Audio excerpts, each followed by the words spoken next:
Good afternoon, everyone. Good evening, good morning, depending on whichever part of the world you are in. And thank you for joining us for this 100x session on the new education policy. Fresh from the oven, it's just out. It has already started creating a lot of news. And what better persons to discuss about the new education policy than Dr. Mantha and Anand Sudarshan. I am truly delighted. Thank you for accepting our invitation at such short notice. Both of them barely require any introduction, but let me go ahead and talk to you about all the wonderful things both these gentlemen have done. Dr. Mantha is a former chairman of the national regulator AICTE. During his term, he implemented several e-governance initiatives and facilitating regulations. Earlier, a professor of robotics, control theory, and AI at VGTI, he now occupies the emeritus chair. He has more than 200 publications in national and international journals and conferences, besides authoring 3 books. Presently is Chancellor KL University and adjunct professor at the National Institute of Advanced Studies, Bangalore. He's also chairman of Technical Committee, National Cyber Safety and Security Standards, an IT expert for the government of Maharashtra. Welcome to the session, Dr. Mantha. We're delighted you're here. And Anand Sudarshan, an old friend, is a founder and director of Sylvant Advisors Private Limited, an education sector advisory entity that focuses on providing strategic advisory services to institutions, enterprises, governments, and investors around the world. From May 2006 till June 2012, he was vice chairman and managing director of Manipal Global Education, a pioneering privately held global education entity headquartered out of Bangalore and is the largest education services enterprise from India. Prior to that, he had a distinguished and largely entrepreneurial career in the infotech industry for over 20 years. I've known him from his days in the IT industry. So welcome to the session. And thank you, both of you, for accepting this invitation at such a short notice. Thank you. Thank you. The new education policy, great to see both of you. The new policy is just arrived yesterday. So, a lot of people are looking forward to some indications on what is that they need to see in it. Is it good? Is it bad? What are the long-term implications, short-term implications? I have a set of few questions which I would really like to ask you. And I would urge viewers, if you have anything to ask, don't wait. Go to your comments column and ask the question. I will take it as and when you ask the questions. So let me start with you, Dr. Mantha, straight away. What is your first impression or overall impression of this new education policy? I believe it has been in making for many years now. Yeah, I mean, it's almost 34 years waiting that has happened for the new policy to come out. Now, as far as the policy is concerned, probably there was one required for a long time now because of the several, one may call deficiencies or incongruencies within the systems, the overlapping between the regulations and so on. So there are several reasons that one probably needs a new education policy. Having one policy released yesterday, which obviously will be there for many more years to come. The first impression is that there are a lot of good things within the policy, a lot of pointers to things which are being claimed within the policy, be it the school education, be it the higher education, or whatever. So from the face of it, it looks like it contains several areas of possible improvements. Having said that, the real challenge will be in the implementation. There are several points within the policy, though they look good, but their implementation could actually be a big, huge challenge. And one of the major challenges that would come up in time to come would be where would the funding come from for all that is being said within the policy. So, on the face of it, it appears like one would require at least 3 to 4 times the GDP investment in order to realize what is being said within the policy. So, therefore, unless the vehicle, which is the money, which is there, it always is a difficult proposition to make things happen. That's the first issue. The second is there is a mindset.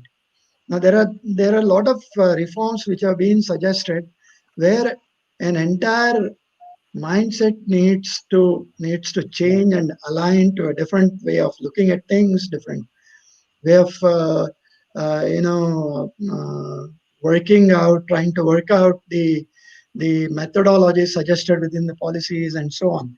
So how fast is that mindset going to change within the existing people, and then go about implementing the reforms in the spirit in which they have been created. So at this point of time, I would say yes. I mean, there are a lot of good things within the policy, but the implementation will certainly be a challenge. Uh, and there are certain inconsistencies as well, which Sure. we will speak maybe We'll come to over it. the next Sure. few minutes. Thank you. So great, great. So I guess you have broadly said there are good things. Anand, may I come to you now? This is a part of the policy which I'm saying. The broad vision they have said is, quote, aim must be for India to have an education system by 2040 that is second to none. Very, very admirable. Do you think the policy document has provided the framework for this? Thanks, Nina. Number one, just to continue on just to what Professor Mantha said, I think I genuinely believe it's unforgivable lacuna on successive governments that we have had to wait for more than 30 years for a new policy to come. Sure. But having said that, waited this long, we've got an excellent document with terrific intent by Dr. Kasturi Rangan and his team. So, and it incorporates, as it has been openly acknowledged, the efforts of the previous people who worked on various versions of the policy document, which is the good part. Now, the vision that India should have an education system by 2040 that is second to none is as beatific as what we talk about when we go back and hearken about Nalanda and so on and so forth. So it's a very far-reaching, very far-thinking, and definitely acceptable and inspirational kind of a vision. But to ask a question, does the policy document has it provided a framework for doing this? Remember, this is an exhaustive document. I've read all the policies, prior education policies of the country in a fair amount of detail. I've read the draft of this policy as well. There is really no comparison. This document is of orders of magnitude more detailed than the earlier ones. So you could not fault the document for lack of detail. It's not yet, there are inconsistencies, as Professor Mantha points out, and I'm sure there are several that will come out in the conversation today.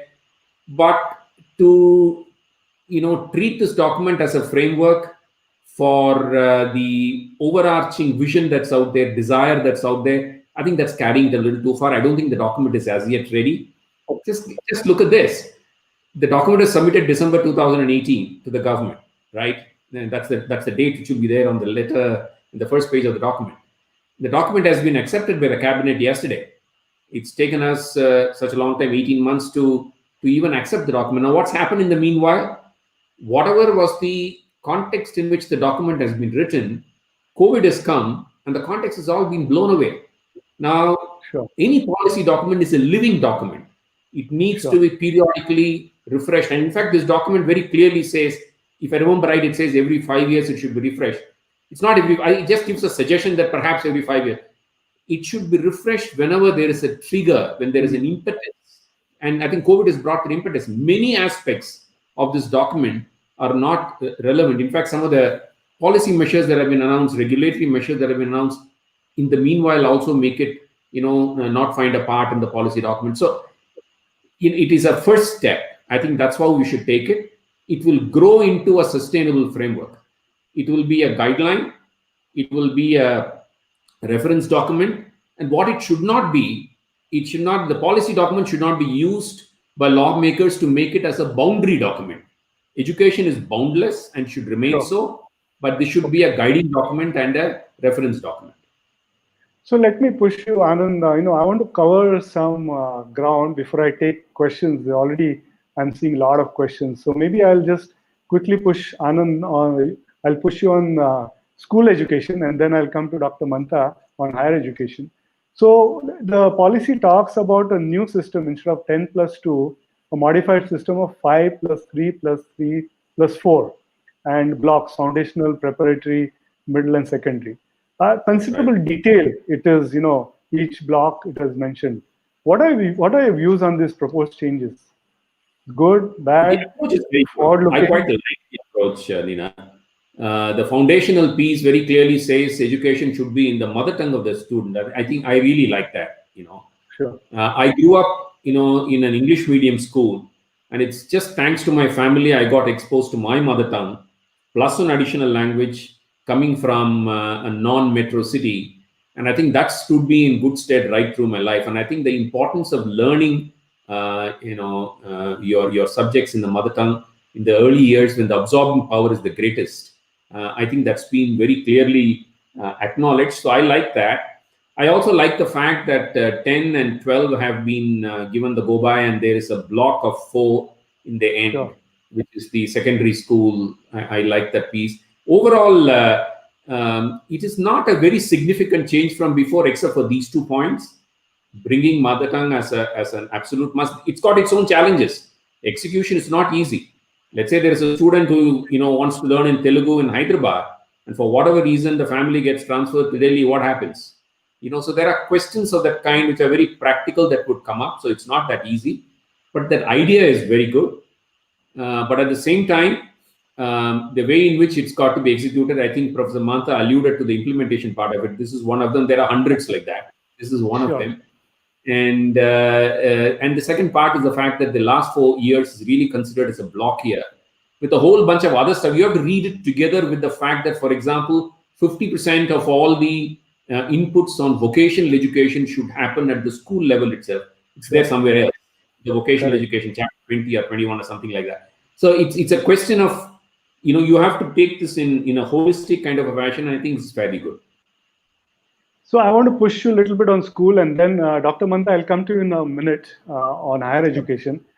There's a lot of reference to holistic development of a child in school, specifically in school. And I mean, who can disagree that there needs to be holistic development? Why is it not happening now? The large reason why it's not happened thus far is twofold, which is a demand-supply mismatch of 2 kinds. One kind of a demand-supply mismatch is that quality institutions have been less in number as compared to the students who have been out there, prospective students who have been out there. It's only in the last few years we have perhaps reached about 300 million students in schools, somewhat more or less covering all the students. Still, many of them studying, a majority of them actually studying in schools that the standards that we will not be comfortable with. Most of them, not all, but many of them government schools. And I think successive governments, state and center, have been working hard, particularly the states have been working hard at this. So that's one. That's a demand-supply mismatch, quality mismatch on demand and supply. The second demand-supply mismatch has been in higher education system. So if you take the IITs, if you take the NITs, if you take the top private institutions, at the end of the day, and some of the state top engineering alone, if I'm taking, the total number till perhaps recently, the number of seats that were available for students to study has been minimal. The aspirants is a vast multiple of those. And therefore, the entire focus was on, I have this small gate, how am I going to cram and push myself through the gate so that I'm inside the institution before the gate closes? I think these are all the reasons why, the situation exists as it is today. But I think with this policy, with more than the policy, I think with the environment in India, with a lot of high quality institutions, both public and private, coming up, more and more around the corner, I think the situation will ease. Now you can actually see it in education, in engineering. For example, I know I'm moving from schools to engineering. Just to give it an example, as the number of quality institutions have gone up, as your supply has gone up, as the total capacity has gone up, the poorer quality institutions are already beginning to shut down. So there is a natural selection process, Darwinian process that is beginning to happen. I think that was essential. So talking about engineering, that's a perfect segue for Dr. Mantha, because when he was the AICTE chairman, this issue was constantly being discussed. So Dr. Mantha, in this document, they have specifically mentioned that engineering institutions, even IITs, will have to move to a more holistic and multidisciplinary education with more arts and humanities. Is this a long overdue reform? What are your views? No, absolutely. I mean, the curriculum as it is done in most of the universities, I thought personally, I mean, even while I was doing my graduation, is more one-dimensional, and it creates good engineers, good concepts, and all that. But then the so-called holistic development doesn't really happen. Now the multi-dimensional approach, the dimensional personality developments and things like that, you really need life sciences, you need social sciences, you need all the humanities, and so on. A little bit of humanities is certainly done even in today's curriculum. But then probably some of the universities, even the IITs, have a lot of input on social sciences and so on. So whether that actually creates better candidates than the other people who do not go through that, that's a debatable point, because most of those skills are anyway got within the family structures that we have, the the value addition that happens outside the classrooms and so on. So but there is a case certainly, but it again is a challenge to create a curriculum which is uh, good enough to make a good engineer, and also carry the other part of the education, like the humanities and so on. I mean, uh, if one would go to look at the outside world today, probably one would say at least two skills are required apart from the education that one gets in the classroom. You must be also some kind of expertise in another area. That could be any area, like for example music, it could be photography, it could be anything. So is there a scope for audit courses also to come in into the curriculum? And if provisions are made for that as a matter of design, not as a matter of choice, which happens today anyway, then probably it does give a much better curriculum. But my view of a multidisciplinary approach is slightly different, I believe, within the policy. What they also talking about is the interaction between the departments, between the different disciplines within a university and things like that. If you really look at the old universities, 100 years old, and even much before that, those universities had all the disciplines on one single campus, and people used to interact, people used to come together, create collaborative research, create intra-departmental research, multi-departmental research, trans-departmental research. All that used to happen during those times. But the growth in the technical education has somehow veered people away from those things, and slowly the universities have started having problems even in getting students for some of the disciplines, and progressively they closed down, and therefore you had one-dimensional teaching happening, one-dimensional research happening, things like that. So therefore, if the system allows you to change that, it certainly is good. So, if I may, I'll take a question straight away from Nikki. She's an engineer. She's asking the flip side: will this impact negatively the quality of STEM education from India? No, I mean whether it impacts positively or negatively is something that will have to be checked with the proposals within the policy. Now, I'll Okay. give you one way of looking at it.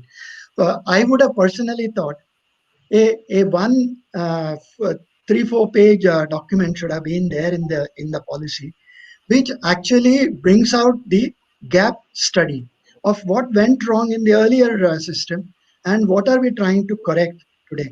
So the question that the lady asked probably wouldn't have been there if those kind of questions were answered. Sure.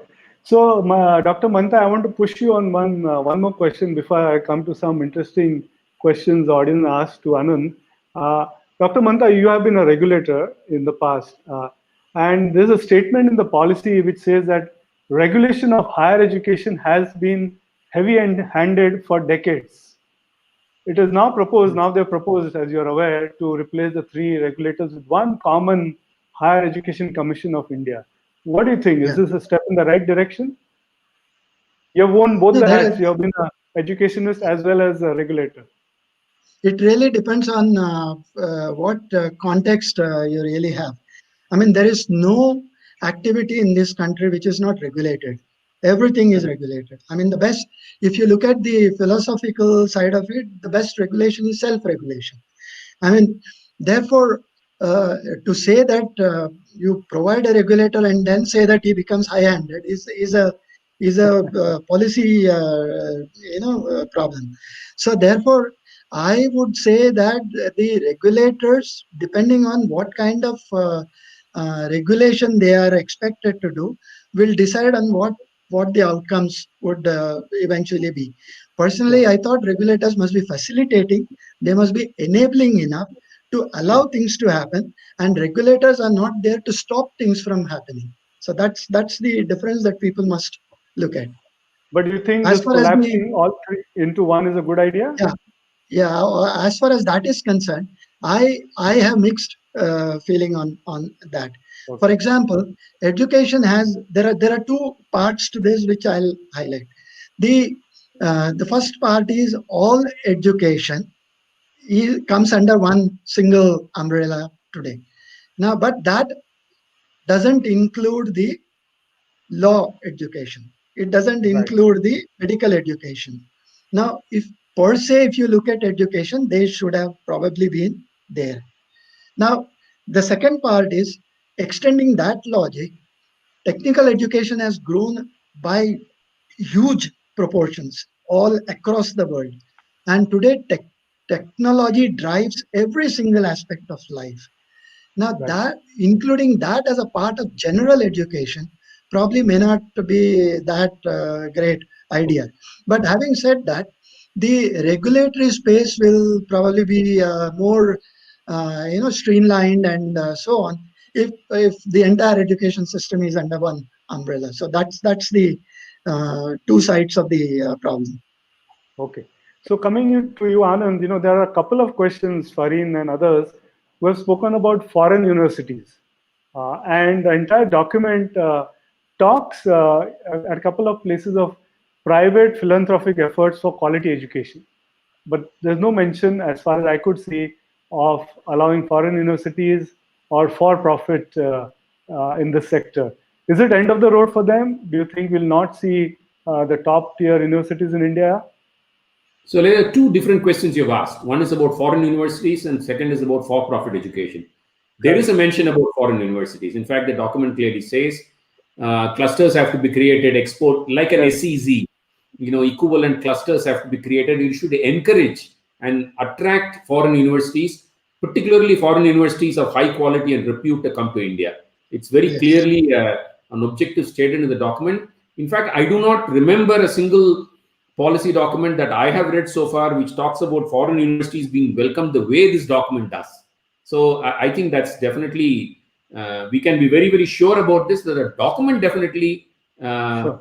advocates top quality foreign universities to be brought in within a certain umbrella, software Which is in fine. Yeah. Yeah. export zone or whatever is the method. I'm not really worried about, but absolutely that's the intent. I think that's clear. The second is the for-profit side. The document is quite silent about it, at least the ones that I have read so far. The problem is like this. I think people are missing the, throwing the baby out of the bathwater. Now, right at the beginning, Professor Mantha spoke about the need for capital. He mentioned that if the whole thing were implemented, we need money which is equivalent to maybe 2 or 3 times the GDP of the country, right? Now, I don't know what the numbers at the end of the day will require, but it's a very, very large number, that's for sure. Now, if that kind of capital has to flow in, where is that going to come? It's good to find that capital coming from philanthropic sources. It's good to find the capital coming from cess that the government collects and other budgetary allocations that it makes. But that alone will not be sufficient. You need a lot more. Okay, that's one part of the story, right? The other part of the story is, and the document also talks about weeding out corruption in education. And there, the word the corruption is used. It talks about vested interests, which talks about power. It talks about many of the misdeeds, not in detail, but it mentions them. And there is a sense that is communicated, that all of that has to be. And I think, those of us who have been in the industry, and Professor Mantha would be the first to agree with me, and that's a very, very good thing that needs to be killed.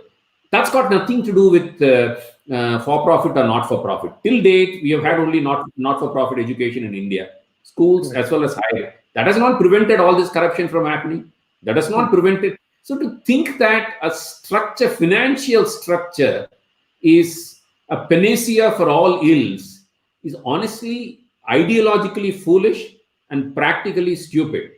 And if you add to this the fact that you need to attract capital, a well-constructed, well-governed, self-regulated, as well as tight regulation, to use light but tight regulation, to use the terminology that's there in the document, with a very strong process for identifying culpabilities and having a system by which those are settled immediately, because courts have been for a long a method by which differences have been kept alive. There are cases going on for 10 years, 15 years. That's ridiculous. So maybe create a tribunal, with fast track facilities, whatever is the method. Putting that whole thing together, I think, is a lot more important than this thing about for-profit. I think we have a problem about this thing about for-profit. That, at least that's my view. There are people with alternate points of view who will be there. But I think we are getting caught in that and forgetting the bigger picture, which is really needs to be fixed. I don't know. Unfortunately, what happens is every rule, every regulation, and not only education, in every field is brought in with the understanding that the other fellow will break it. That paradigm has to be reversed. It's not like that. I mean, then the regulatory systems will become more enabling, more facilitating, and so on. So that on the for-profit thing, the Constitution is very, very, very clear on that. Education is for not for profit. Yeah. So unless we change that paradigm, it's not going to really happen.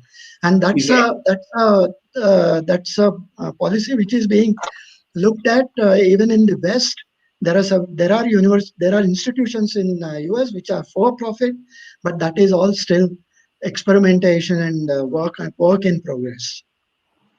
So let me push you just a quick response, Anand. I'm sure in 2 minutes you can give. Shashi Shetty is asking, will the policy allow corporates, HNIs to contribute and be part of the management of higher education? Again, we are talking about two things. Does the policy allow for HNIs and corporates to contribute? Undoubtedly, yes. In fact, it actually promotes, saying philanthropic activities must be promoted. You have the example of Premji University here in Premji University here in Bangalore, done through the philanthropic efforts of one man. There are plenty like that. Shiv Nadar University, BML Munjal University. So there are plenty of universities which have been, driven through philanthropic efforts of corporates and individuals. So that's one part of the story. Second is management, which is, and I don't think just because somebody has given a lot of money, they should be invited into management. Management is an active activity. And therefore, people who are interested can contribute, who will be willing and able to spend the time.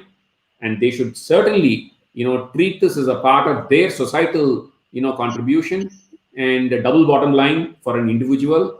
And therefore, they should be called, they should be made a part and parcel of the management for sure. Okay, thanks. Dr. Mantha, there is a question from Suba Bangera and a couple of them are, asking specifically about regulator. You had mentioned. Yeah, So as my reading of the higher policy shows that they've shown a vision that eventually they've made a statement saying the entire higher education is fragmented. It should get more. They should come together. Institutions with 3,000 or more students, and as a vision, it should eventually become autonomous. Is what my reading yeah. is. Uh, Subha and others are saying, is that a right roadmap? What does the regulator have to do now? Can't it just let go soon?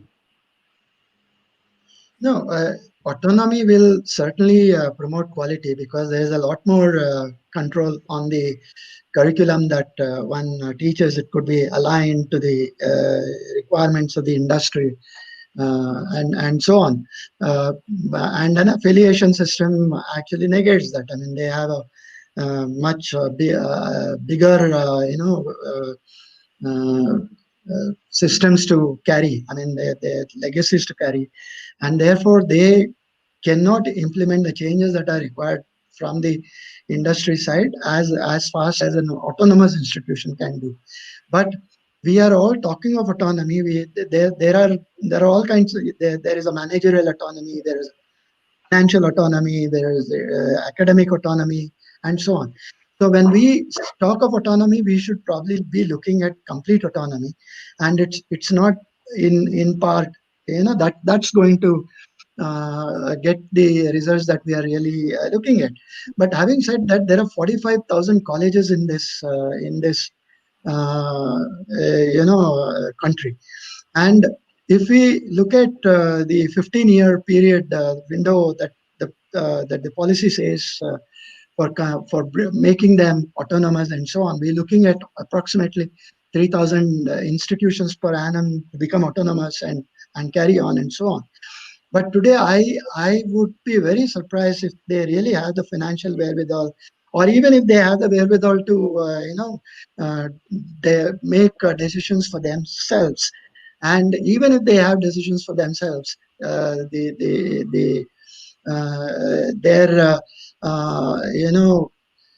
giving a certification on their behalf, and that having an equal value in the market. I mean, those are the problems that eventually would come.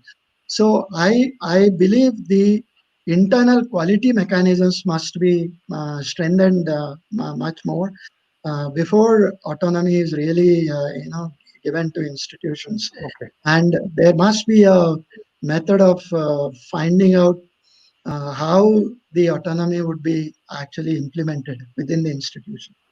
So that's So, something that is okay, important. strengthen the internal systems. Anand, let me Yeah. push you on a slightly different topic: coaching and tutorial industry. And it's a bugbear for discussion always. It's large, it's been there, it's growing. The document does refer to it, in some at some points, and obviously the aim of any policy will be to try and reduce it, obliterate it, whatever. Do you think this policy document in some way addresses the concerns of the government of this size of industry? What are your views? There is a, I mean, the document does make statements about coaching and the fact that it's, it kind of pre-prepares people for test prep, especially the entrance exams side of it. But the point that we have to keep in mind is, at the end of the day, water finds its own level. Similarly, if there is a gap that's there and there is deep desire in people, people will be looking for solutions to meet that. And if there is a solution which is not available in schools that they are studying, if the core quality of the schools is not good enough to prepare my child for competing and getting into an IIT, I will look for other ways by which I believe I will be able to prepare, because I think, the amount of respect that Indian parents have for education for their children. So I would naturally take that extra effort to do that. That's number one. On the other side of it, the almost maniacal focus that middle class had for getting their students educated in STEM, right? that's beginning to, ease off. In fact, the document moves away from using the phrase STEM. It calls it STEAM. If you go and look at it, it says science, technology, engineering, arts, and the related areas, and math. So it calls it STEAM, and then it adds liberal arts there as well. You should read that. Now, as more parents recognize that children would like to make their own choices and they would like to go into areas which are different from perhaps the engineering orientedness that they had in mind, I think that is on the one hand. On the other side, there is more capacity that gets, quality capacity, I'm talking about high quality capacity that gets built. I think this tension and stress that drives people towards some of these very unidirectional kind of efforts will start falling. You start eating healthy food, there is no need for you to go on a diet, right? So you must have access to healthy food. So equivalent of Well that. said. Yeah, so Very well. if you make the environment now the question actually to be asked is not whether I believe, is not whether the policy document is there to kill coaching. I think the question that we have to ask is, will this policy document create the foundations for a facilitative environment for, holistic education, all the stuff that we spoke about? I think the beginnings are very much there. I don't think we should worry about coaching institutes and stuff like that. There is a natural balancing that would happen. Sorry, S.S.Mantha. No. I thought it's again a problem of supply and demand. We have good things, but they are few and have to be shared by too many people. So therefore, there is always a effort from the user to do all that is required to get into that race. So therefore, the coaching class concept, and it'll come back probably in a different form. If you try squeezing it from one side, it probably will manifest itself in some other form. But the document itself does try and address that. But how successful that would be, probably the time would tell. So, Dr. Mantha, let me push you on another topic. And in fact, there are 5-6 people who have touched upon various aspects of teachers.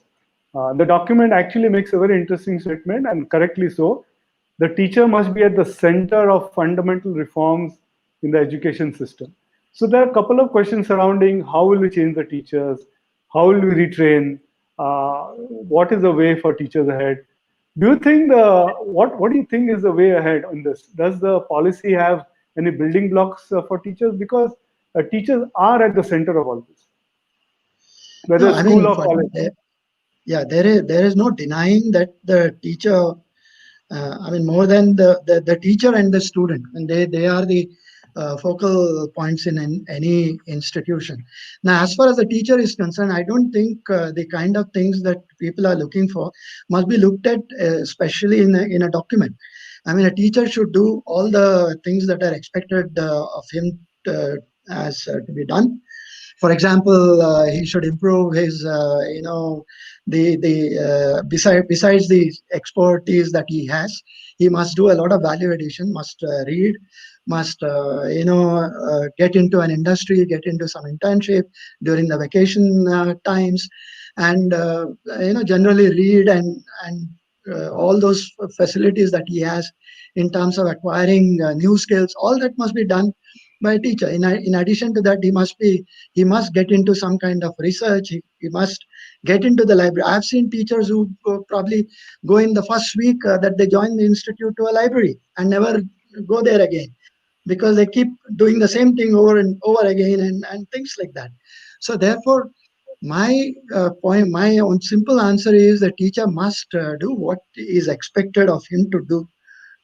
He should do all that and not look for specific pointers in a policy for that. So, Anand, before you respond, you may also want to add, maybe on a lighter side or whatever. One viewer has said that, what about parents? How do you change the mindset of parents? Okay, go ahead. By the way, there is a section there which talks about the importance of parents in the education process. It's actually a pretty comprehensive document. It touches on all stakeholders, including parents. But to just add to what Professor Mantha said, the document actually talks about, from a school teacher's perspective, the minimum qualification for a school teacher to be an integrated 4-year B.Ed. It actually says that in so many words. So, the document does, address what are the basic requirements. But I think the issue will also be, what is this B.Ed? See, teaching is also a vocation, right? So there is the knowledge part and there is a vocational skills part. And above all of that is that, the X factor that the teacher has in why the teacher is a good teacher, which is the intent, the desire, and the genuine pleasure the teacher gets out of teaching. So if your daughter wants to become a teacher, the pathway has been laid out now. Till now, at least certainly at the school level, for a candidate to go through to become a teacher, many times for her, it's a last option or one of the last options. Only for a few people, it's a chosen option. I think all of that will hopefully begin to change because there are some basic requirements that have been detailed out. But again, it's in the execution finally. So, Anand, let me push you a little bit on technology. You have been a tech entrepreneur and now you're in education. There is reference to what it calls National Education Tech Forum for free exchange of tech ideas. But more than that, do you think you also in the world of startups, how excited are you for, let's say, a startup wanting to get into this field, edtech or edutech? Does it open a lot of opportunities for it? And your overall views on tech stated in the document? I think it does. I think there's a lot of opportunities which will get opened up. Why? For 3 reasons. Number one, and it's based on the premise that successive governments will take the document seriously, will have actual law enacted in different aspects of it, accreditation, for example, assessments, for example, and so on and so forth. And number 2, there will be periodic review. And number 3, there is governance that will come into it. So I'm making those assumptions. I think the 3 reasons. Number 1, I think what it does is it opens up regional education, particularly at the early years. I think regional content and regional education has been a largely ignored area in India, unfortunately so, right? I think that opens up and there are going to be a lot of opportunities that will come in. Number 2, by promoting liberal arts, by promoting cross-subject or cross-disciplinary education, as what Professor Mantha was pointing out right in the beginning, I think there is the very exciting possibility of exams not being the only cutoff, the exams as they are today, but a more interesting mix of assessments that are eventually done. And technology can play a fantastic role. And those companies that are focused on assessments will I think, get a huge boost out of this. Number 3, particularly in the school side, I think this opens up a possibility for large schools, any school for that matter, to recognize that there are different pathways that they can create for their students, not just the STEM, engineering or medicine pathway. I am like Professor Mantha, I'm totally in concurrence with him. I am unhappy that law and medicine have been kept outside the ambit of a single regulator. If you wanted to do a single regulator, there should be a single regulator for all education. So I really not understood. And it's not as if you have a single regulator, somebody who's going to be involved in assessing a medical institution is going to be doing engineering institution. So these are all, practical stuff that will happen. It's only at the top they are being brought together. But having said that, I think that will, open up opportunities for institutions to improve. And that's where, again, startups in specific areas can play a role. I think it's an exciting time for startups. Exciting time for startups. So if you're thinking of a startup, the time is right now. So I'm going to wind down the next five minutes. Yeah, go ahead, Anand. Sorry. So what COVID is, it's accelerated the acceptance of technology in education, right? Correct. Now, not all the acceptance that has happened so far is going to stay. It's going to roll back once things improve. But some of them, perhaps many of the changes are going to be permanent, or variations of those changes will be permanent. And those are all technology-induced changes. So those technology-induced changes, are all playgrounds for startups. And edtech, as you know, has been in the limelight in the recent few weeks, and it's going to continue to be. So I think it's a good time. But you have to get the startups and entrepreneurs have to get the solutions right, and they have to be scalable and all the other good stuff that you are familiar with. But it's definitely exciting times. Okay, exciting time for startups. I'm going to start winding down in the next 5 minutes. So viewers, if you have a question, just sneak it in straight away, because in the next 5 minutes I'm trying to wind down. Dr. Mantha, I have one or two questions. So this whole aspect of bachelor degree, which is now 3 years, 4 years, masters can be 1 year, it could be masters or bachelor's combined 5 years, and MPhil has been done away with. What do you think of it? It's a move in the right direction? Yeah, I think that's the way to go. That's the way to go. And probably, but like for example, the last block, 4 years, they have said the policy says that the first year will get a certification, the second year probably gets a diploma, and the third year gets a degree, and the fourth year gets a degree with research and so on. Now, in that space, if I choose not to do the fourth year, then I have a total education of 14 years. Now, how does that? I mean, these are some of the things that really need to be looked at, because the total block is about 15 years.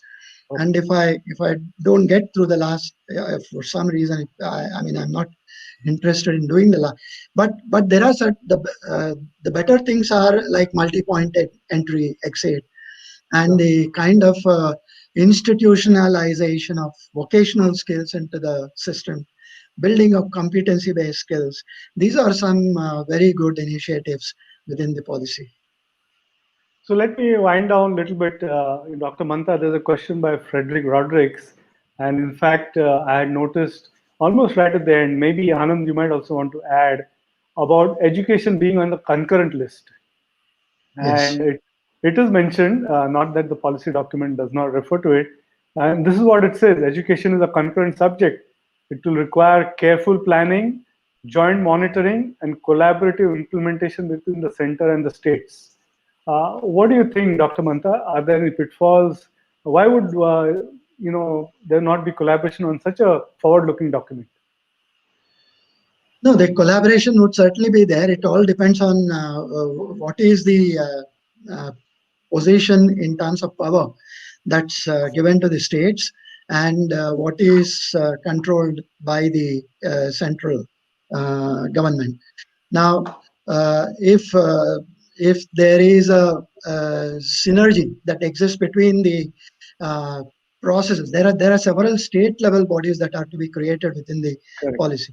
Now, when they are created, the synergy that they have with the central bodies and the kind of local regulations that are created, the local rule position that is created, and what is the amount of overlap or in terms of the clash that probably would be there, that would decide the how smoothly both would probably work.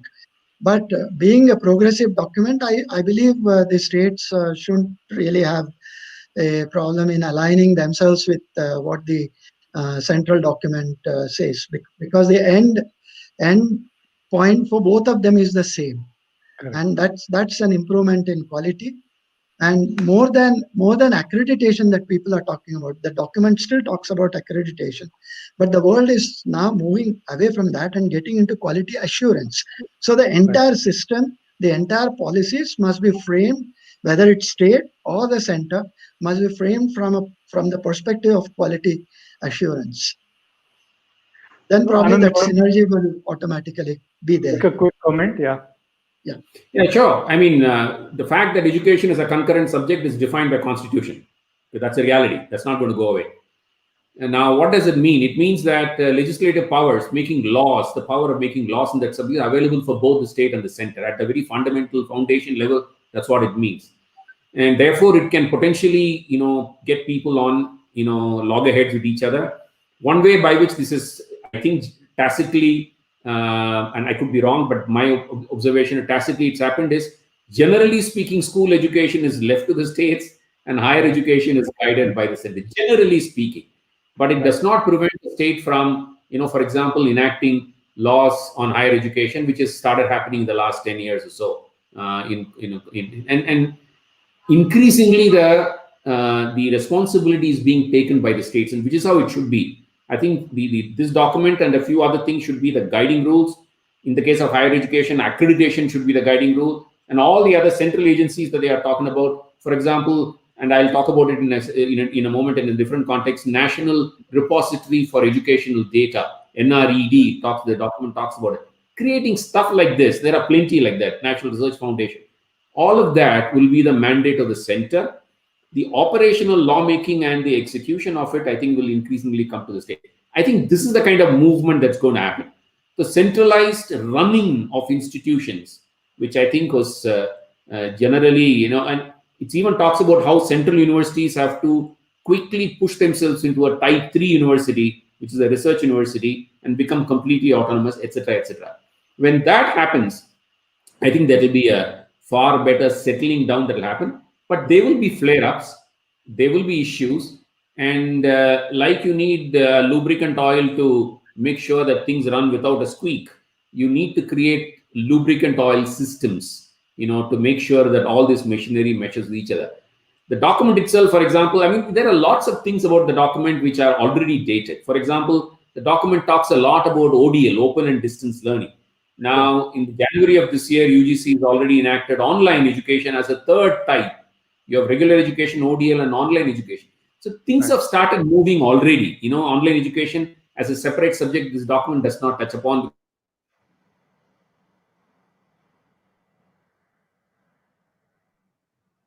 Let's wait for a moment. There seems to be some issues on, and I'm sure he'll come back. The audio is working. Shall I? It's okay. The last piece. The document still is top down. The National Repository of Educational Data, it still looks at it from the perspective of institutions and getting all the data together. I would have looked at it from an individual getting, for example, an e-portfolio in the NRED, so the lifetime of her existence, wherever she's going to work, her entire life, the data is available. Wherever she studies, she can come and put stuff back. I would have wanted stuff like that to come in, but all of that will happen. I don't want to quibble over the document. I think it's a great document. Like everything in life, good things that we see, we want it to improve. So my criticisms are in that spirit, that this can still be improved further.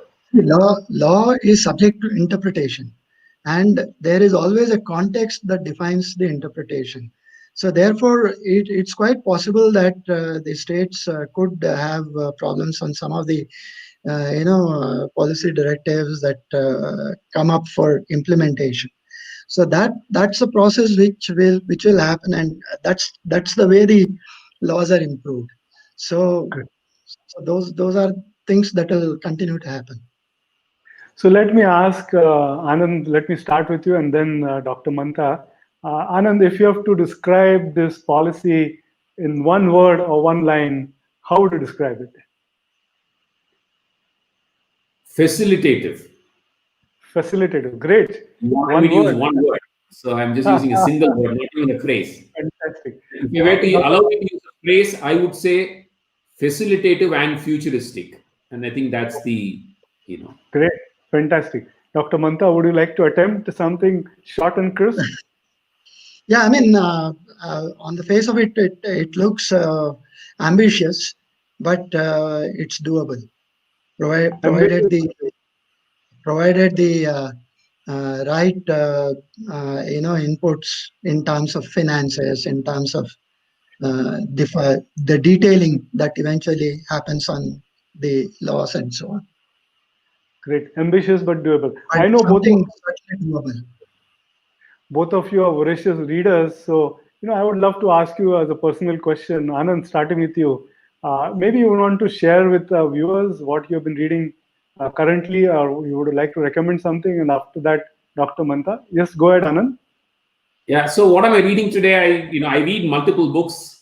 A couple of them that I'm reading a book by Uma Prasad Kapliyal called The Military History of India. We all pride ourselves to be a peaceful nation and so on and so forth. This is a very interesting book that I came across somewhere, and I picked it up and I'm using. And I'm also reading another book by a Vietnamese gentleman which says Happy Teachers Change the World.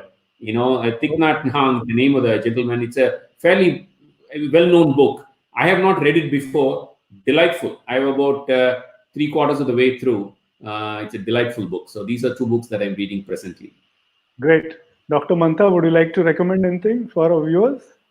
Oh, I mean, last 4 months has been, almost tied down to our homes, and I read all kinds of books. I mean, I have tried to read some books on technology. Essentially, artificial intelligence is something that I teach, and it fascinates me so much.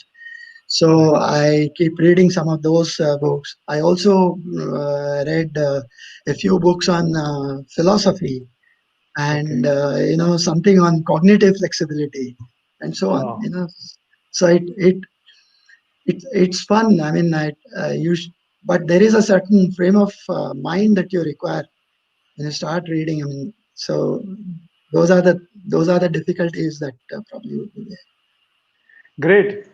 Thank you, Anand. Thank you, Dr. Mantha. We covered a wide range of topics for discussion in the new education policy just out yesterday. And today we have both of you trying to analyze and give our viewers a perspective, or your perspective of the new education policy, from schools to teachers to regulators, tutorials. We have discussed a lot of stuff. And in fact, Anand, I was so delighted with your view that startups will have an exciting time ahead because of the way it has been drafted.